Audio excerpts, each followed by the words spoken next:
বাঙালি জাতির পিতা বঙ্গবন্ধু শেখ মুজিবুর রহমানের ঐতিহাসিক ৭ই মার্চের ভাষণ উপলক্ষে নানা কর্মসূচি পালন করেছে বাহরাইনস্থ বাংলাদেশ দূতাবাস।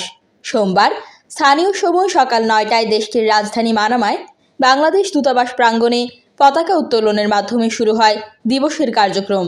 এরপর বঙ্গবন্ধুর প্রতিকৃতিতে শ্রদ্ধা নিবেদন করেন বাহরাইনে নিযুক্ত বাংলাদেশের রাষ্ট্রদূত ডক্টর মোহাম্মদ নজরুল ইসলাম। অনুষ্ঠানে রাষ্ট্রপতি ও প্রধানমন্ত্রীর বাণী পাঠ করেন দূতালয় প্রধান AKM মহিউদ্দিন কায়েস। ৭ই মার্চ উপলক্ষে রাষ্ট্রদূত তার বক্তব্যে বলেন, যতদিন বাংলাদেশ নামক স্বাধীন সার্বভৌমত্ব রাষ্ট্র থাকবে ততদিন পর্যন্ত বঙ্গবন্ধু এই দেশের মানুষের মনের মধ্যে বেঁচে থাকবেন। বাংলাদেশ ও বঙ্গবন্ধু অবিচ্ছেদ্য।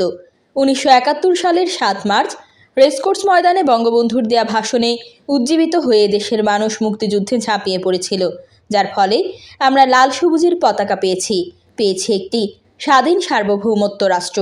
অনুষ্ঠানে দূতাবাসের অন্যান্য কর্মকর্তা ও বাহরাইন বাংলাদেশ কমিউনিটির নেতা এবং রাজনৈতিক ও সামাজিক সাংস্কৃতিক সংগঠনের নেতৃবৃন্দ উপস্থিত ছিলেন। অনুষ্ঠানের শেষ পর্যায়ে বড় পর্দায় বঙ্গবন্ধুর ঐতিহাসিক ৭ মার্চের ভাষণ এবং বাংলাদেশ পররাষ্ট্র মন্ত্রণালয় কর্তৃক নির্মিত বিশেষ প্রামাণ্যচিত্র প্রদর্শন করা হয়। অনুষ্ঠান শেষে বঙ্গবন্ধু সহ তার পরিবারের সদস্য এবং মহান মুক্তিযুদ্ধের সকল শহীদদের আত্মার মাগফিরাত ও শান্তি কামনা করে মোনাজাত করা হয়।